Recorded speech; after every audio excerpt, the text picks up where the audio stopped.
Salve a tutti e benvenuti a un altro episodio di Digital Download. Oops. Sorry guys, got carried away. Good afternoon, good morning and good day wherever you may be joining us from. Welcome to another edition of the Digital Download, the longest running weekly business talk show on LinkedIn Live, now globally syndicated on TuneIn Radio through IBGR, the world's #1 business talk, news and strategy radio network. Today, we are delving into the fascinating journey of Tony Nneke, a man who's carved out his own path to success.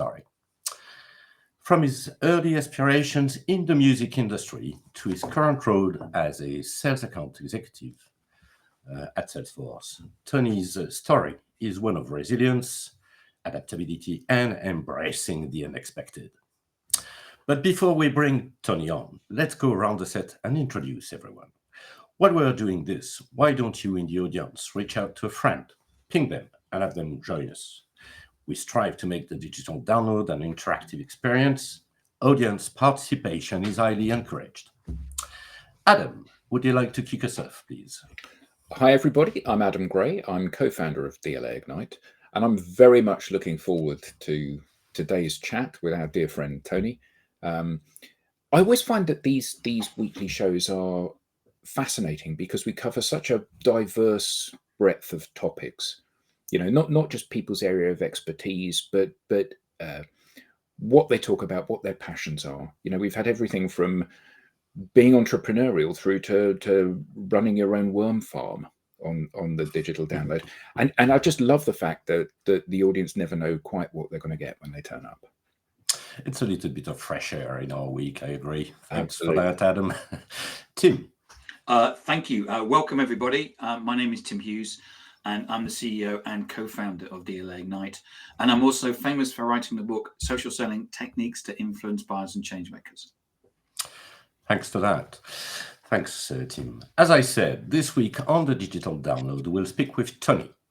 His journey is a testament of the power of perseverance, self-belief, and embracing the twists and turns of that life throws your way, or our way, sorry. His insights will inspire you to rethink your own career trajectory and discover new possibilities for growth and fulfillment. Let's bring him on. Tony, good morning and welcome. Yes, good afternoon. Yes, welcome. Tony, let's start by having you telling us a little bit more about you, your background, and what got you where you are today. Wow. First of all, thank you for the intro. I was thinking, who is this person they're speaking of? That's so exciting. But a bit about me. Tony Nneke, 45 years old, father of 3, married 16 years, and been my wife for 22 years. That's what I always say sometimes to customers, etc. But background, I'm a lover of music, always have been. I dabble in poetry, which I share on LinkedIn. Prior to that, I had aspirations of conquering the music industry. I say with a smile now, but I was very serious when I was 14, 15, 16. That was my goal. I was performing around London, writing lyrics, writing songs. I was in a group, and I learned a lot about myself in that phase of like just meeting new people, networking, but pushing stuff out there and not really having a plan, just kind of driven on impulse and passion of just wanting to do this and share what I believe was talent as well. Then there's a business side of it that I need to learn, so I better go uni, and realized there's some university courses on this, which surprised me, and that's actually where I met my wife.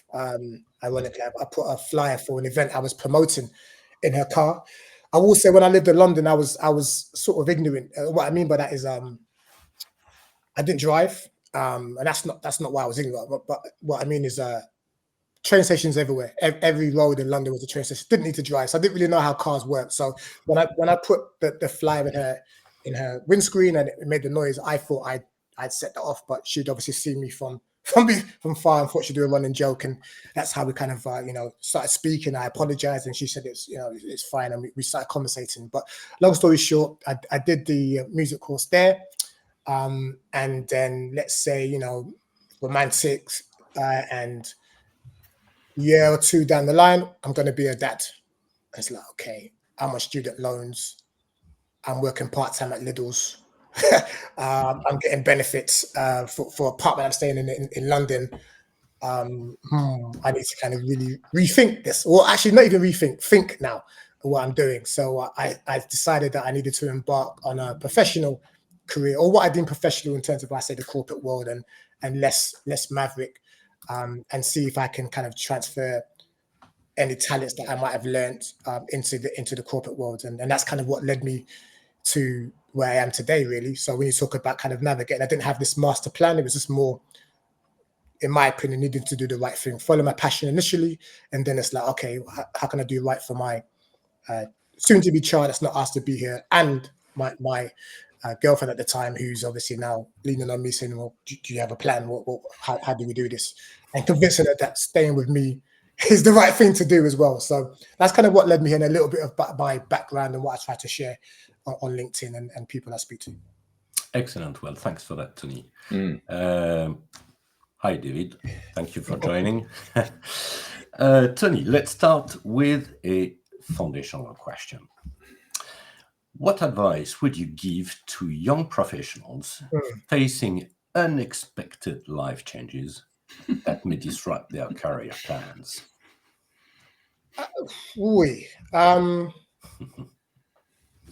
Thinking straight back to me. One, it's not the end of the world, which I don't know about you, but I was very much more dramatic when I was younger. So like, what do I do now? My life is over. Like I was, as I said, I was just going to be a musician. I didn't think of anything else whatsoever. So then to even think about navigating this, like who do I know? Like how? So I feel like first and foremost, just know it's not the end of the world. Try and view this as an opportunity to do something different, maybe something new, or even something that you maybe wanted to have done, but not thought you needed to do. So I think try to see the opportunity, try and see it as a positive, and just know that that's time to then start speaking to other people. That's what I did. I started to think about, okay, well, what industries are good to go into? So I started to speak to people who I thought are doing well for themselves, very successful. How did you do it? How did you get into the professional world? What qualifications did you follow? Who did you speak to? So I think start to do that. I think the more you start to take action and those positive steps to move forward, the less of a negative impact it can be on you, because you're kind of taking a bit of control as opposed to it's happening to you. And I know for me, it was very much, this is happening to me. What do I do? And very, was very sort of scared at the time. And that's so you were in a situation where you were, I'm going to do this, I'm going to be a musician, and therefore that was in effect the swim lane that you were in. You weren't looking for anything else. Yep. And so when you had to pivot, you actually went to your network or friends and say, so what do you do? Yeah. I was very single-minded, like I said. So in my head was, if you're going to do something, you have to believe that you are it, even if you're not like where you think you should be. You got to believe you're, either the best or you're this great musician, whatever. So when people were doing what they were doing in other professions, I never really used to ask questions. I didn't sort of want to know, because I'm like, well, I'm going to be an artist, so I just want to know you as a person, but I don't need to know about your job or what you do for a living. And so I just didn't really ask those type of questions. So when it then dawned on me that I might need to sort of navigate in a different direction, I started to ask questions, and it opened up my eyes to I'm gonna call it a whole new world, not to sound cliche, but you start to learn what they do, and it was like, wow, I didn't know this. I just used to hang out and maybe talk football, or I'll show my music to you, and and I thought, what kind of person was I? I just didn't really ask them about what they're doing day to day. So I had to ask these questions, and by doing that, they advised me, oh, maybe we're going to go into IT, and then I learned there's whole different rafts of roles within IT and different professions and different companies, and it just opened up my eyes. So in one aspect, it forced me to dig a bit deeper into people and learn and build deeper connections than just what I liked. One of the things that I find really interesting is how you have developed over the last couple of years as an individual. So, and I think that sharing your journey around this might be really helpful for other people that are facing, I guess, business challenges. Yeah. So you know, you're within a well-respected organization. You're doing really well. You've got a very clearly defined job role, and all of the stuff that defines you as a person. So the music, the poetry, the family man, the commitment to the people that you love, all of that stuff, you've kind of put that in a holdall and zipped it up and put it in the corner of the face that you show to the world. Yeah. And then, you know, you go on this journey of self-discovery, and all of a sudden you realize that those things that you thought weren't relevant are the very things that make you really attractive to people. And you know, you start to share your poetry and people going, oh my god, this is amazing, I really love this. And I remember when you sent me your Spotify music, it's like, yeah, here's what I did, and I played it to my son, and he's like, oh my god, this is really good stuff. And that stuff that irrespective of where, I mean, and you're obviously very good at those things, but irrespective of whether you're good or bad at those things, they define you as a person, because those are the things that you choose to do rather than are forced to do. Yeah. So how does somebody that is in a role and wants to start to differentiate themselves, how do they bring those things that define them forward and start to share who they really are and all of the benefits that brings? That's a very good question. How? I think they need to think about the types of relationships they want to build with people, and that's whether it's colleagues or customers or just generally, right? Because and I know we said this before, Adam, but it's if you meet someone for the first time, how would you approach them? And then you want to, the more you can be yourself, then the more people will gravitate to you, hopefully, or the more of your clan, let's say, will gravitate to you, and you can start to be yourself. And the more you're yourself, then again, the deeper and the better conversations you have. So I think you've got to start there in terms of what type of relationships do you want, you know? And yes, I work in sales, but you just generally don't want a sort of a transactional relationship, right? You know, where I've had friends who we're no longer friends as such now, but where it's like you feel like you're the giver, they're the taker. So you're not gaining anything, you're not learning anything, and they're just taking this. So it's maybe transactional. You want a connection and rapport building. So I think the more you give of yourself, that you should receive that back in time, because obviously you have to go through what I call, like, you know, bad eggs, bad apples, etc., until then they weren't the right people or whatever. So I think it's taking that first step just to be more honest. But you have to start by what types of sort of relationships do I want with my customers, my prospects. Whether it's someone I meet on LinkedIn, how authentic I want to be, and then you generally will start to receive that back. And equally, then for me, it's less of a charade, because when I first started, I was being somebody that I'm not, you know, and I thought I needed to be that because for acceptance or what have you.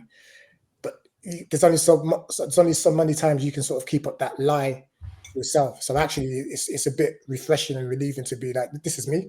It's what I like, stuff I'm into. Let's talk about it and go from there. Hope that answers that question. So how scary was that when you first kind of opened that box and said to people, here's who I am? How did you feel when you started to do that? The anxiety levels were through the roof. Let's just say that. They were through the roof. So yeah, I felt very nervous, and a lot of it was just, you know, my own judgment. I said, I built this thing, like, you mustn't do this, you must be this way. So I was going against my own code, my own programming. So it didn't compute. It's like, what are you doing? So all the signals of trying to protect me was coming from me, let alone what I thought might be negative comments or what have you. So there was that, and then there's an image that you think you're portraying that you then think being your authentic self might break. And then so very, very nerve-wracking. But it was interesting because a lot of it was just inner thoughts like, well, how much do you value this image that you've built up that's not really you? Then like, why are you holding on to that? Like, build yourself and see what happens. What's sort of the worst that can happen? And it feels better now, because it means if when I do my poems, I don't sort of feel a way to do it. I don't feel like, oh, it's not the right platform or environment, because I've been doing it. So it enables me to continue being myself and be more comfortable in who I am, or who I'm choosing to be. So can I share something with you, Tony? Yeah, of course, Tim. Yeah, okay. So this week, I was very lucky to go and see the new Led Zeppelin film, Becoming Led Zeppelin. And in it, Robert Plant talks about writing lyrics. And he talks about the vulnerability of writing lyrics, because quite often you're talking about the things around you. Yes. And when he was talking about that, I thought about you. Oh, wow. And I thought about, and I remember the first time that you shared one of your lyrics, one of your poems, and you said you did a video about, this is where I write my poetry. It's a safe place. Yeah. And I remember it because I remember it being, it was a bit like you stepping off a roof and you know, expecting everyone to reject you and say, these are terrible, Tony, this is rubbish, you know, get back to being a salesperson. And it didn't happen. Everyone said, this is amazing. Yeah. And that vulnerability, and I thought about you, and there I was sitting in the IMAX at Waterloo thinking about you. And I just remember that, and I just remember the difference that you know, one minute you're Tony the salesperson, and now you're Tony with vulnerabilities, and actually the Tony with vulnerabilities is more attractive. Yeah. You got to. Yeah, I mean, I say this now. I feel it's always good to see yourself in somebody, right? And so how. I just feel like, how do you connect? So if you can talk through things that other people have experienced, maybe from different perspectives, then they're more likely to resonate, have a different point of view, but still on the same subject. Otherwise, it's just a shield, a barrier you're sort of putting up, right? So it was definitely a breakthrough moment for me in that regard. Just to, as I said, to be more comfortable in who I am and sharing it, and breaking my own stereotypes that I've believed. And Tony, I was just going to say, and does it feel like more fun? You know, going to work and checking in now. Does it feel like more fun, seeing as you're kind of bring your whole self to the party? Yeah, I think. I think people. I feel like people know me more, or feel like they can make a connection more. Because my thing's always been, as I said, we've all got different stereotypes we keep in my head. So I've always had this thing, for whatever reason, of not being seen as approachable. You know, we can delve into why that is, but I've always sort of had this thing. And as in my head, I think it's come from a time when I said into music. But even when I got to music, I used to write about like the experiences of like struggle and feeling frustrated and disengaged with the world. My music was sort of on those type of topics, and so then I used to, in my head anyway, count myself like serious. Life is serious, and I've got to show people that I'm tough, and so I've always had this. So I feel like when I'm now able to sort of share the poetry and some sort of daily thoughts in my head, in my mind, I'm like, oh, well, they're saying, oh, Tony's all right. He's not this moody, serious person who's like, be careful what you say because he'll take it the wrong way or personal. But I'm not saying that I experienced that, but that's in my head. So it helps me to kind of unravel that as well. So yeah, I feel like that guard is dropped for sure. Tony, you just said a few minutes ago, and I've written this down, by the way. So you said, you know, it depends what type of relationships you want to create. Yes. And what I'd like to ask is, have you seen any changes in the way, in the relationships that you build with your customers? Do you have evidences of that? I mean, for me, I mean, prospects as well. Yeah. I tell more of me when in stories. So what I mean is, those that I'm building rapport with will know about my music and my poetry. You could argue whether that's a good thing or not, but like they don't just think, oh, that's Tony who sells MuleSoft and you know, that's Tony waiting to see what he can sell. We can talk about, you know, real stuff as well.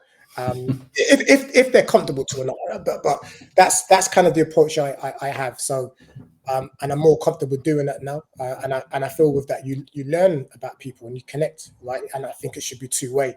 Yes, I know there's a process about what you're trying to sell, etc. But outside of that, you're talking to the person, and you want them to. Well, I hope anyway that they enjoy our conversations. Apart from sometimes you might have difficult conversations, obviously, about programs. But generally speaking, you want to look forward to speaking to somebody because you're giving up your time. So I try to bring more of me to that to make sure at least they have that as well as any value that I'm bringing to them. That's for them to decide. But that's so yeah. So I definitely see more of that. Conversation I can tell you about what they're into and things like that. And you'd argue that's normal, but for me, that's definitely something that I've been doing more of. Well, I don't think that is normal though, because I think that most people they hide behind the brand and what they do rather than who they are. And you know, we have a number of individuals that we know that are so. One gentleman, he's out in the Far East, and he said that when he meets a prospect for the first time, he said it's kind of a bit creepy sometimes because they know like everything about me. Yeah. And do you find that the fact that you share not private stuff, but you share personal stuff, does that accelerate the path of getting to know a prospect? Because, you know, so often everybody knows about the, know, like, trust journey that a prospect goes on. And it's only when they trust you and they like you that they're ever actually going to do business with you. Yeah. And does this accelerate that? So you get to that point sooner? It helps for sure. It does help. I think, but I think the more open you are or personal and they are too, as I said, it's two-way, then I think the more open and honest conversation you can have. And that's what you really want to do, right? Because ultimately, I'm there to try and help my prospects and customers. So the more I understand what their pain points are and the challenges, as well as obviously who they are as a person, then the more I'm going to learn. And then therefore, the more I'm able to help them. And vice versa, I think there's a trust. So I am seeing that. And it's interesting because I had a recent call, a personal call, but I think it was to do with my phone. Yeah, it was my phone. And I just remember I listened to them and I was trying to be a good customer myself. I remember coming to the phone thinking they were just selling to me. There was nothing personable whatsoever. I mean, they'd leave that call probably feeling they were professional. Probably the call was recorded and that they'll be graded on asking the right stuff and about, due for upgrades, but there was nothing about me at all. And I mean, not even small talk, just very much actual business. And I thought, Jesus, that is terrible. And then I look back about, was I ever like that? So for me now, I'm that it's always in my mind is just to act like you're speaking to a person and be open and honest. And it does help. You do build rapport. But if that's recorded, it's probably beaten out of them, isn't it? Well, because being personal is actually a wasted time, isn't it? Because what we need to be doing is spending our time pitching. Yeah. And I'm being sarcastic. Yeah. I know. It drives the wrong behaviors. Absolutely. It does. And again, like, it's no coincidence as I'm, let's say, more mature in life, that I'm more comfortable sort of being myself. Because when I was younger, I had this perception of how you needed to be. And again, this is my own perception. Some people might say, I was personal then, perhaps, but I didn't think I was, and I didn't feel like I should be, per se. And it was always in my mind, I think I'm stepping out of the comfort zone, whereas now we're moving towards, I'm making this my comfort zone and getting used to being uncomfortable, but it's just, you're talking to a human being. So I always put that in the forefront of my mind. It's a human person who wants to do well in their job. So if there's a challenge, they want to fix that for their own job and their own organization, and you're there to help. So, let's meet in the middle ground and have that conversation in a humane way, if that makes sense. Interesting again. So you talked about, your when you were basically starting in that business. Did you have any mentors or any people who have really impressed you or basically serve as examples, as role models, you could say, or even people who have acted as mentors? Yeah, I'm glad you asked that, because I may have not mentioned that, so I'm glad you've given the opportunity to do that. I've had many people help me, for sure. Like when you talk about the unexpected path to success, and mine was, and it's all because people saw something in me that I just didn't see in myself. And I know that sounds cliche, but I think I've always been tenacious, and I've had people tell me that's a good thing, and then they've championed me. So I always say to people, and I think this was asked earlier about, someone starting out in a journey, seek out champions. And I know that's very difficult to do, but I've had many champions sort of give me advice on presentations, give me advice on obviously product knowledge, and also the best advice was be yourself. You're a likable character, believe in yourself, and etc. And sort of knowing what I needed to hear at the time. So sometimes it's not about the skill set of production, it's about maybe it's imposter syndrome. So they're encouraging you there. Others, it might be, okay, we need to refine him here. So I've always had people shape me with their best interest at heart. Not bashing me, not the other way around. So boosting my confidence, better for the team. So yes, I've had many. Too many people to sort of thank. But in my unexpected journey, I've had unofficial mentors, people who've taken me under their wing, and sometimes the best things I've had is just unexpected conversations in the corridor.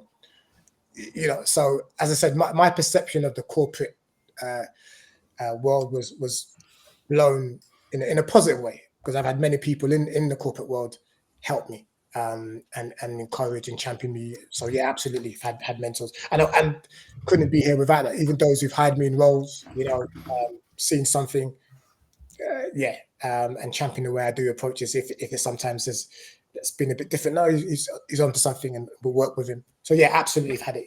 I think you need it. No man is an island, and it's true to that.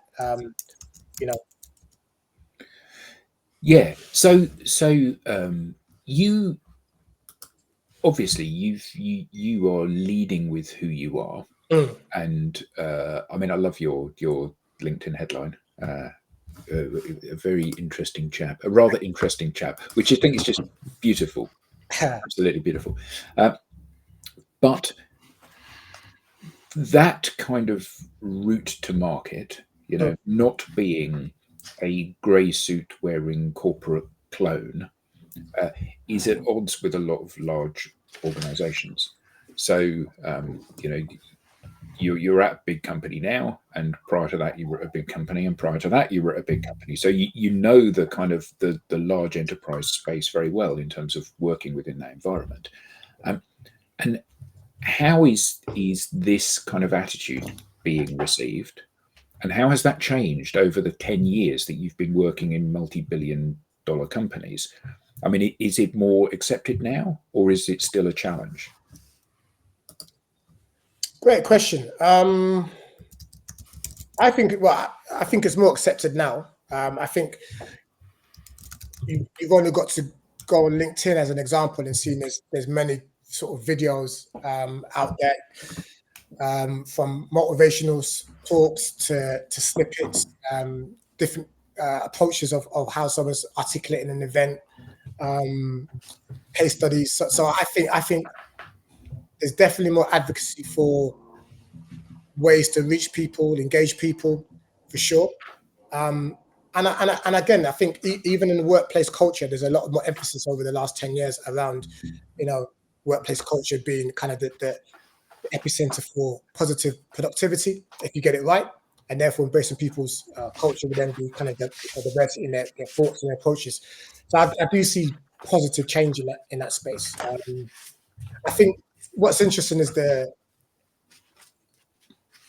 social selling is encouraged, but it's obviously still, in my opinion, at an individual layer, if that makes sense. So it's not, because not everyone's comfortable speaking, sharing their thoughts online, on video, or even just doing a sort of a personal post, so to speak, right?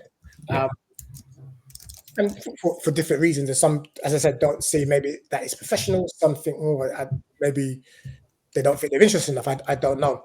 So I think you'll see that increase over the next sort of 2 to 3 years, I believe. The more there's positive reaction for, let's say, the so-called prospects. Because when I look from the customer base, they share a lot of their stories. You know, they'll share what they've done on the weekend. They'll talk about, they're at this event. They do it a lot. So, and the sellers, I think, are kind of catching on.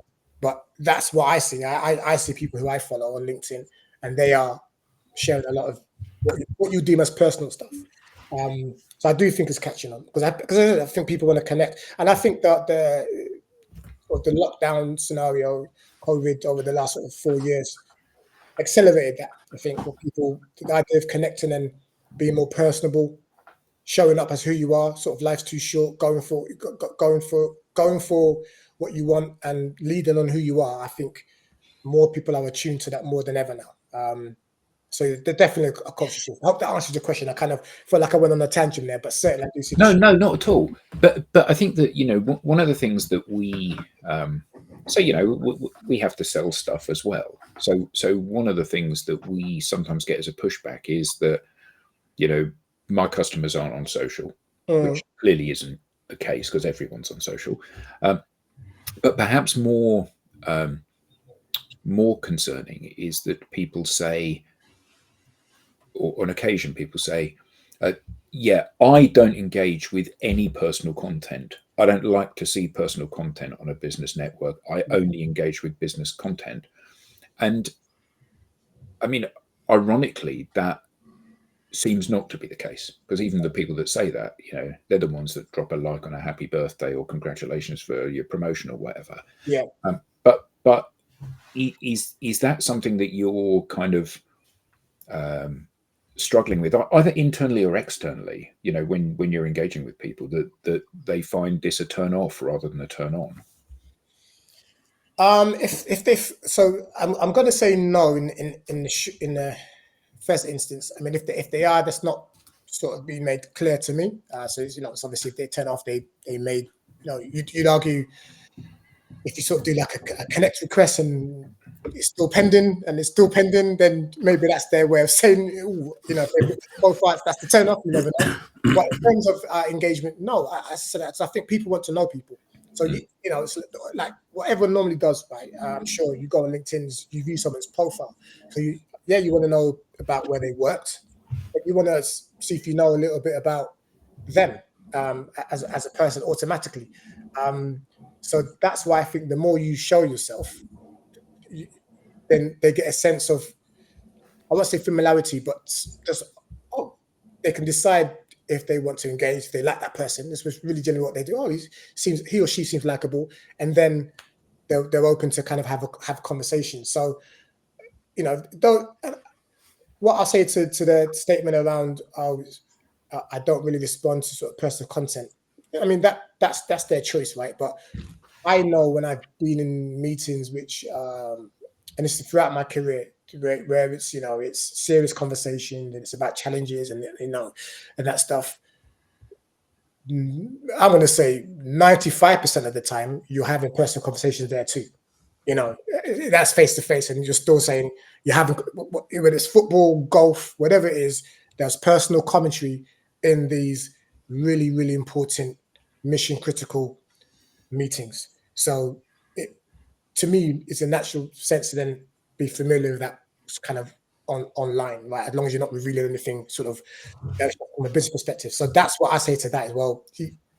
If you're going to be like that online, I can understand to an extent, but then you should be like that in your face-to-face meetings. And generally speaking, you're not. So so that's my point to that, is to actually be authentic to where you are online as well as you are in person, because it's the same thing. It's the icebreaker. Then it's actually about making people feel relaxed and actually are warm, friendly, and then having the serious bits that you need to discuss. Yeah, I mean, it's the nice thing about it is that it's so kind of natural. So Yeah. so how about this, right? You're in your sales role, you're talking to all of these different organizations and public sector in your case, and you're developing conversations to solve their issues, and at the same time you're putting some of yourself out there. You're sharing your poetry, you're sharing your music. What happens when a music producer comes to you and says, quit this job, mate, come and be on our label? Yeah, I'll say how much now. Nah, I'll say it's. I mean, because that's the dream, right? That's yeah, the the political answer would be, I'll cross that bridge when it comes to now. But honestly, it's a passion of mine, and like it's a hobby. So for me, that the poetry is where I think I'm most expressive. And I generally do love what I do. Like I love connecting with people, and that's the best part for me in the work that I do, is connecting with people, understanding challenges, having real conversations, and being able to bring a bit of me to it. And there's always a time and place for it, right? I'm not going to start the conversation quoting Shakespeare and stuff like that. Who's this guy? But it's about reading the room and having those conversations. But I will talk about poetry as and when I need to, and point to people. Look, if you like poetry, go on my LinkedIn and what have you, and have a view. And I think to me that it's one. It's not either or now. That's how I look at it. It's like, this is what I do, and this is where I choose to spend my time, and it's been me. So that the record labels and all that sort of stuff. If that happens in terms of forming my own one, that would be something that I would do with what I'm doing now, so to speak. I think for me, I'm really happy where I am, and I think it's because of the added bonus that I'm being myself. Like, I'm not hiding. I'm reading some poetry, but it's a weekend thing and nobody knows. And it's I'll post on the Tuesday if I need to. So I'm going to save you, Tony, from that question. I'm going to go back to what you were talking about before, about the fact that we've got, if someone says, I'm going to be myself in an analog face-to-face world, but when it comes to digital, I'm going to be something else. Yeah. Isn't there a certain amount of hypocrisy there? I mean, you could view it that way, but I understand. I speak from a personal point of view. It's fear of being judged, because if it's in person, you still feel like you're in control of it, because it's one-on-one or one to customer, depending on how many are present. So it's in that space. So even if worst case scenario, you share something about yourself and it didn't land and people didn't appreciate it, yes, you feel horrible. You feel, oh, that meeting didn't go well, but it sort of stays there. But once you share something personal online, you could have people who you don't know, potentially do a negative comment. You've got more eyes on you, maybe frowning upon it. So again, if a meeting goes not too well, unless it was terrible, it would spread like wildfire internally. But otherwise, it's sort of kept within the confinements. Maybe a manager will speak to you and work on what you can improve on. So it's safer in that regards to why people might do that. But online, it's almost open season to an extent. Or at least that's what the fear would make it feel like. So I can see why people would be more reserved in that regards, and that to me anyway, it's fear of judgment and the amount of eyes on it. So you start small, maybe you go in a safe place and base the sentiment that receives, and then you maybe do it again, and you realize, oh, there's maybe a consistent amount of people who maybe like what I'm doing. I'll do more. But the first step's always the hardest. So you've got to find something that you're comfortable revealing, and then the more you do it, then you'll reveal more if you need to. Thank you. So you said that you've had loads of mentors over the years that have helped you develop yourself and understand the value that you bring to the audience and how you are a special individual. Now, obviously, you are a black guy in a largely white corporate environment. And you're a fantastic role model for young ethnic minority or non-white people, or like Tim and me, we're cookie cutters of one another, and we represent the vast majority of people out there, which means that the workplace and the environment in which we operate in is a great deal duller than it needs to be.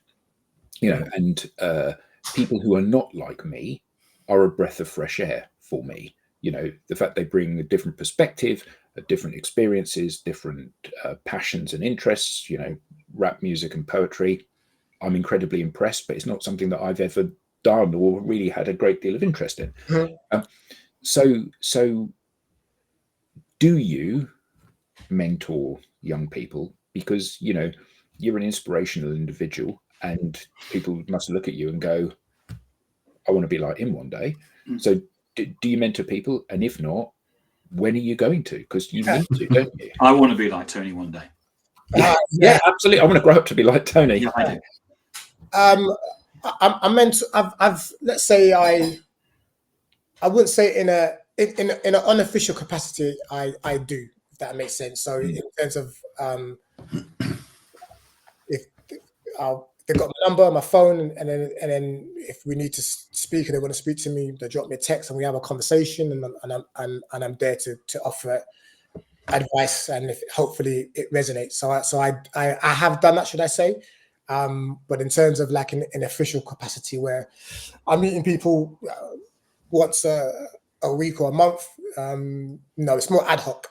So I try to give my time to those who might approach me and say, can I have a conversation? Then I will. So if you want to call that mentoring, I've done that or do that, should I say? I think it's important to reach out to people, and also just on a point. I think it's weird because I don't like to sort of view myself as a role model, so to speak. But if I am, I would say it would be to any. I just see myself as a role model, full stop. We've got black, white, pink, brown person. If you connect with someone, they can learn from me in some aspects as well, whether it's characteristics or music, corporation, whatever that might be. So that's how I try to view myself anyway. Brilliant. Yeah, excellent. Every now and again, Tony, we, sometimes we're just stuck into our career path. We've got to the end of that. So, but then at the same time, it's not that easy to change. Well, it takes some effort, or at least some thinking and also action. So, do you have advices of people who would feel stuck in their career path?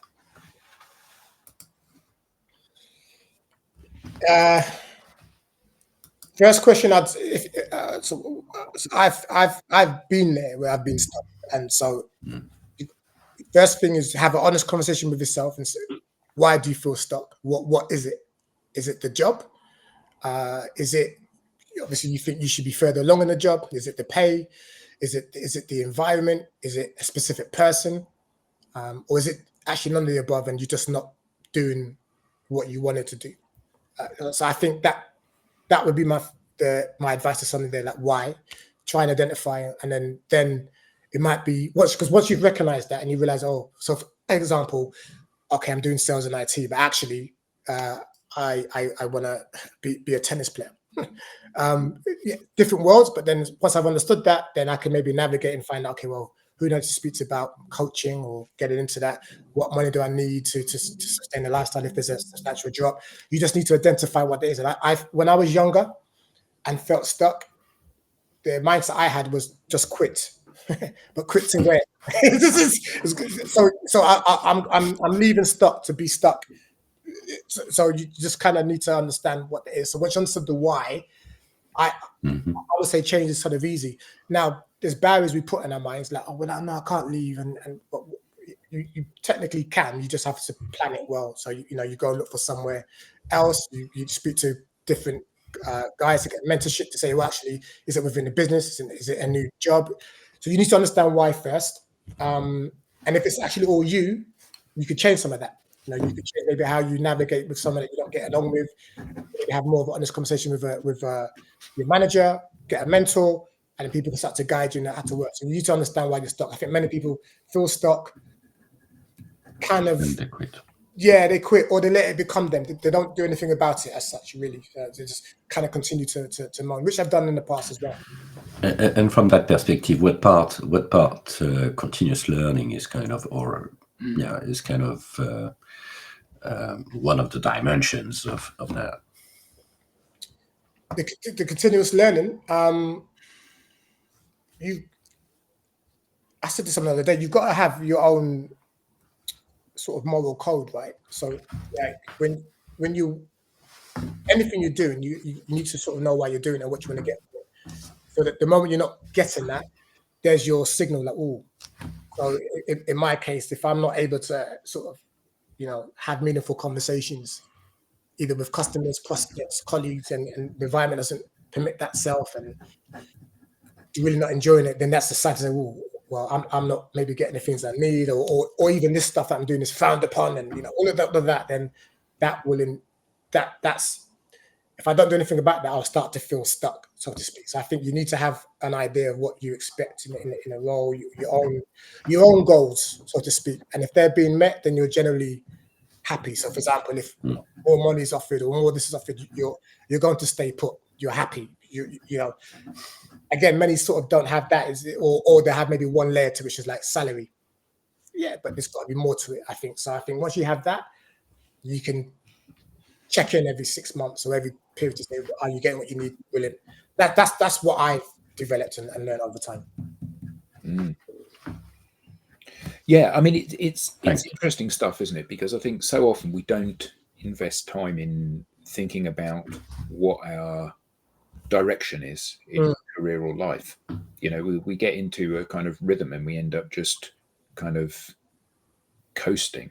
Yeah. And I've had that a number of times in my career where, and it has sometimes been the money, it has sometimes been the people, it has sometimes been a lack of fulfillment in the actual job itself, because I think that one of the challenges that we have, and less so with what we do and what you do, where it's very much people centric. A lot of times, you can be in an environment where what you do is quite sort of formulaic. So many years ago, I worked in a design and marketing agency, and we had one particularly big client in the photo video space, and every Easter they did one of these campaigns, and every summer they did one of these campaigns, and every Christmas they did one of these campaigns, and we were responsible working with the same people with the same brief, doing the same campaign at the same time every year, doing the same things. And it was like, even though it was not, and I'm not saying there's anything wrong with working in a factory, but even though it was very much like working in a factory, where you're stamping this and moving it along and stamping this and moving it along. And, you do like 2, 3, 4 iterations of that and just go, geez, there must be more to life than this. Yeah.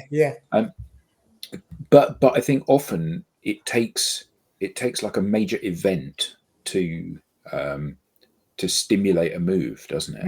Yeah. So either you get made redundant, or you lose a client, or you end up in a bust up with somebody in the office, or whatever those things are. You have that kind of aha moment. So how do you keep it fresh? Because you haven't changed role. Well, you've changed role, but you haven't changed company. But you seem more fulfilled and happy now than you were when I first met you a year or 18 months ago, or whatever. So how do you keep it fresh?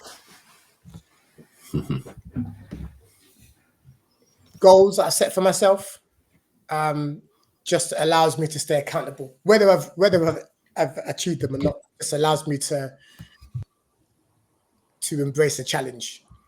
So I know that sounds again a bit of an airy-fairy answer, but that's generally how it is. So, for example, I've changed roles. So again, set new challenges and goals for myself. The previous role, again, set challenges, do new campaigns, learn to deviate. So I think for me, I'm always setting challenges. The difference is this time, the concept of sort of failure is different now. So for me, it's I say winning and learning. So which is then it makes me more excited for the challenge. So obviously you want the outcome you want, but if you don't get the outcome you want, what did you learn? Cool. I can take what I've learned and make sure the next challenge I'm ready. You know, it's like give me another chance now. I know. I think I've got him now, or I do it like that. I always to simplify it for me. Boxing. So I love boxing. So round one, I'm sparring with a guy. He's got a ram jab, so he's hurt me with a jab. So round two, I say, okay, I need to slip his jab. It's very simple, but it's like I'm not going to. Or my ego could be like, oh, I'm going to take his jab. No, so I use what I've learned to carry on, though, not to give in or like he's too tough. So no, it's like okay, deviate, navigate, find another way. So and that's kind of how I work with it. So I look at a challenge and just tackle it. Great if I nailed it, and if I haven't, it's not. Oh, it's okay. You learn how can you incorporate it moving forward, and that's helped me to be able to be more adaptable, let's say, than I was a few years ago. Yeah. Well, Tony, this has been really great, and after spending a little bit of time with you, Thanks, I Tony. confirm that you are a rather interesting chap. This has been excellent, Tony. Yeah. Absolutely excellent. Where can we learn more? Where can people find you? On LinkedIn, Tony Nneke on LinkedIn, and you know, I share a bit about me. So I get poetry. You'll see some poems. I'll do little sort of mindful thoughts, and obviously we'll share some stuff that's happening in Salesforce because there's some good stuff there as well. So a mixture, but yeah, so certainly learn about me there. And just reach out to me, direct message if you've got any questions. I'm always happy to talk. I like talking to people because I learn from them, and then I can use it to what I can do in my life. And I just think that's like this conversation. I've learned a lot. You've asked me questions, and I'm hearing my own answers. I like to listen and learn. So yeah, please reach out to me. I'm sure you're going to have a lot of new friends after that. All right, thank you. We now have a newsletter. Don't miss an episode. Get the show highlights, beyond the show insights, and reminders of upcoming episodes. You can scan the QR code on screen or visit us at digitaldownload.live/newsletter. On behalf of the panelists, to our guests, and to our audience, thank you all and see you next time. Bye, everybody. Thank you, Tony. Thank you. Bye. Thank you, Tony. Bye. Bye.